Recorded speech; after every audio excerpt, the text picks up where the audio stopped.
Welcome, ladies and gentlemen, to my page. This is the one and only, the original SiloMan, coming to you live and direct from an underground launch control facility in a former Atlas F intercontinental ballistic missile base outside of Roswell, New Mexico, USA. Over the next roughly 17 and a half minutes, I hope to take you through some of the narration of these photos that you're looking at right now. For example, this one here, looking down the throat of the silo itself. Here you can see on level 2 the personnel and freight elevator. You'll notice the springs on the left. These were all part of the mounts, the springs, and the struts that suspended what we call the silo steel crib. Here you can see a cable tray that today we're using as a ladder. Again, you can look across and see the springs and the rods and the struts themselves. Those are capable in 4 locations of the silo of suspending nearly an 18-story building or over 2 million pounds. On the left, you'll notice those are 2 vents from the diesel generators that were located on levels 5 and 6 of the silo. This round opening that you see here was originally called the gaseous oxygen vent to the antechamber room for the fill and vent shaft. As you're looking up here towards the silo, you can see some of the original HVAC ducting. Again, a closer view of the 2 units for the diesels for the exhaust. There's a look back from level 3 up to level 2. That's the doorway that leads into the utility tunnel. You can see the square openings above. Those were originally for the exhaust blast valves and what we call the manifold. Here's the original AMF box for the launch platform. And keep in mind, this is an Atlas F, so it was raised to the surface on a giant elevator, or what we term as a launch platform. Here you're looking down at level 4. This shiny back material that you're seeing here is part of the missile enclosure area which held the missile. It was nothing more than really an insulation. You can see some of the major cross beams here that tie into what we call the silo crib itself. Looking back, you can see again part of the cable tray that's going down that today we're using as a ladder. Right here we're down on level 4. You can see us looking back up. See, quite a bit of steel structure still remains. And again, 2 of those vents that you can see the manifolds that go to the surface for the diesels on levels 5 and 6. Of course, those diesels have been removed. Again, looking through the missile enclosure area.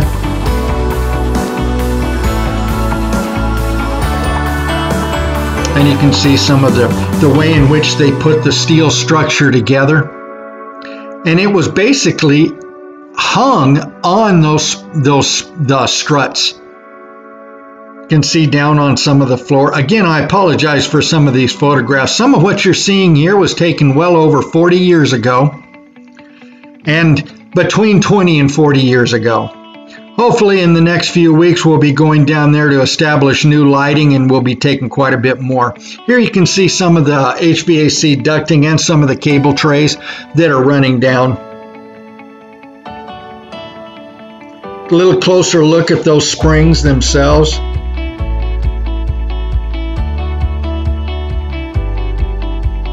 None of this steel structure is attached to the concrete itself. It's just simply resting on those steel struts.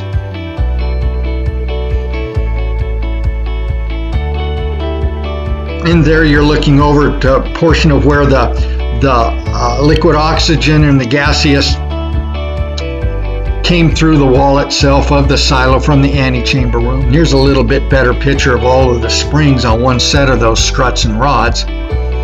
Again, you can see the manifold that was coming over. This is part of the drainage system. If water was ever to come in certain areas, it would flow downward. You can see where they've cut off some of those lines. You can see as it's coming down from level 2. Right now we're standing on level 3 looking up.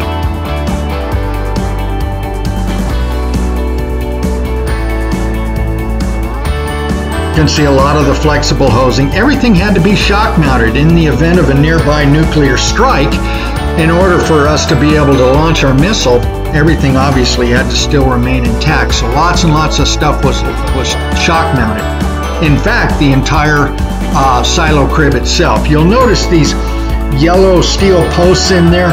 They basically were put in after the missile was removed, so in which to load with weight those springs. Or in essence, what would occur is the silo itself would just simply push its way right up to the top of the concrete cap.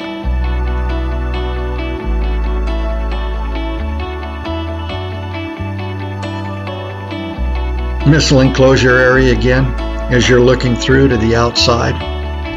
Given that this was what we call a launch platform or a missile elevator, it was basically 4 stories tall.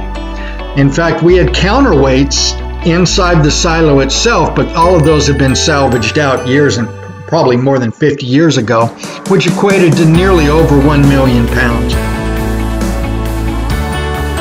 You get another idea of some of the HVAC ducting that you're seeing coming down. Part of the doorway on your right that led to the personnel and freight elevator. And here you can make out, just if you look very, very closely, this structure used to have her spiral staircase, but it has since, over the last 55 years, fallen over.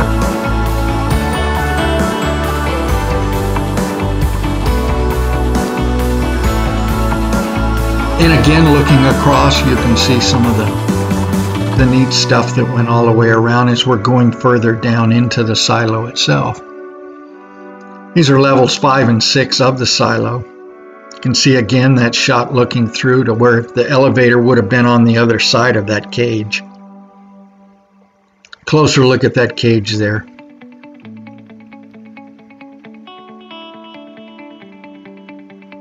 This is one of the few sites in America that has any silo crib steel remaining, and also is naturally dry.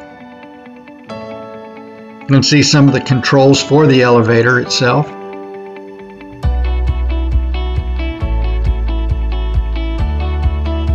And again, looking through from a kind of a different angle. These are what we call the crib locks. At the time we were about to raise the missile to the surface, we would go ahead and lock down the crib, meaning the springs themselves. So in essence, the entire silo crib structure would not move. Here you're looking down at the top of what we call the culminator room, and you can see we're at level 5 here. You can see where that round duct that's going up, that was part of the manifold for the diesel that was on level 5, the other one for level 6. Here you can look at and in between the silo wall itself.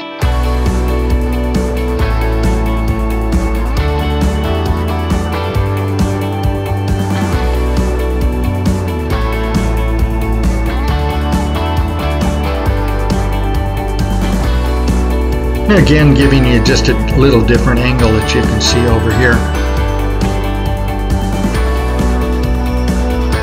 All of the lines that were going down, these were part of the original LOX lines, or the liquid oxygen lines. In fact, what you're going to be seeing in just a few moments is going to be a 10-inch valve that was all stainless that was used in which to run the liquid oxygen through. And then keep in mind, when you're dealing with liquid oxygen, if it comes in contact with any portion of a hydrocarbon, you have a major explosion. Here's again part of the springs that's holding up the silo crib itself. Again, a little closer look at this level on the cable tray running next to those beams. And that today we just simply use as a ladder themselves.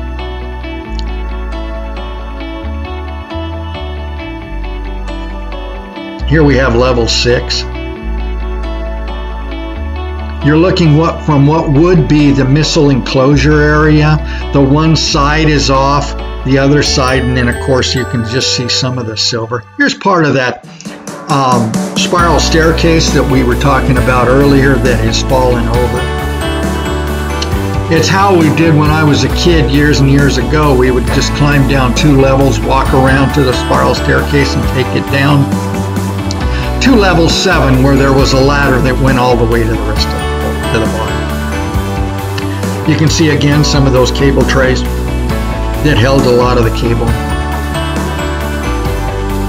You see where the silo crib steel itself is all coming into. It's in this location that all of this was designed and sat on those spring struts and rods.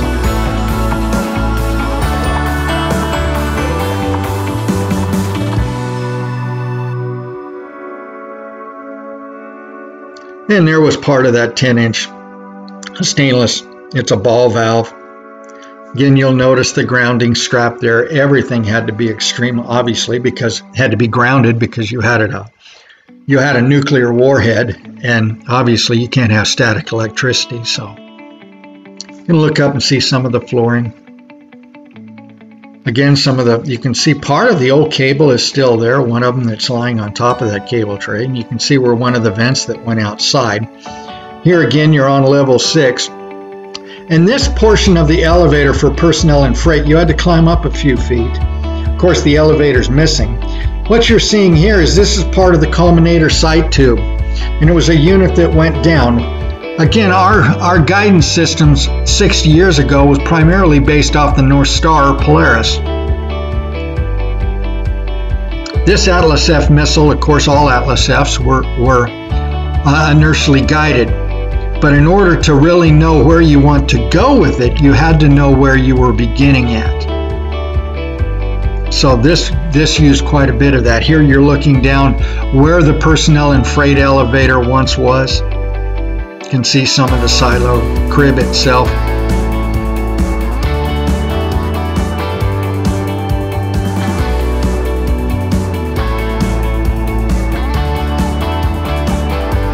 And there's the top. You can see just the very, very bottom right there in the gray. That would be the mount for the springs and struts. Here's the top of what we call the culminator room, which was in essence a tube that went down 105 feet from the surface and came into here. And that was again for the guidance system.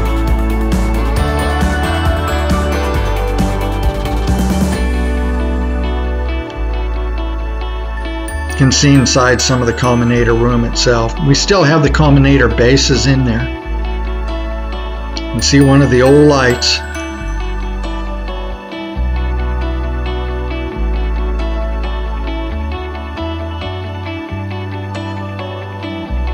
Again, looking in the culminator room.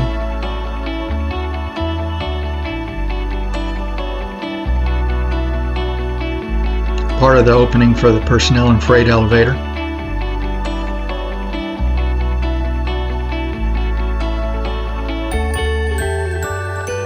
Well, now we're looking down on what we call level 8 of the silo. Now there is a lower level to that, which in essence was called the sump itself. Here you can see where the personnel and freight elevator ended. Level 8's kind of neat. You'll see what about to come up here as part of the original launch console. That was over 4 feet wide, so instead of taking it apart, they just threw it down the bottom of the silo. And here you're looking up in the personnel and freight elevator area. You can see part of the doors on your left. And there you can see the launch console laying on our side right there, part of the ventilation equipment. Right now you're on level 8. Of course, lots of stuff thrown down there. You can see part of the walkways. Here's level 7, 7A, and then 7B of part of the ladders that went down. The difference, you can't go by standard links between, for example, level 7 and level 8. That was nearly 50 feet because of the height of the liquid oxygen tank. Looking again at some of the openings. Hope to have better photographs next week. And again, another shot of that launch console. Part of the original entrapment area doors are lying down here. You'll be seeing a shot of those. Pretty rusty at this point, but even so, I thought it was kind of nice to have the originals. We'll be bringing some of that stuff up. You can see part of the doorway there. It's got the original entryway door from the wedge on the surface. And then, of course, the entrapment area doors are still down there. Part of the HVAC, looking over at some of that equipment. Be a lot of fun to spend some more time down there exploring. The two blast doors, that the last two going from the utility tunnel to the silo, are just below level 8. So in a short period of time, you're going to be getting to see some pretty interesting shots of all of that stuff. There's part of the ladder going up from level 8. Well, again, ladies and gentlemen, thank you so very, very much for watching. Hope you enjoyed. Please don't hesitate to subscribe, like the video, and give me a comment. I sure appreciate it. Thank you.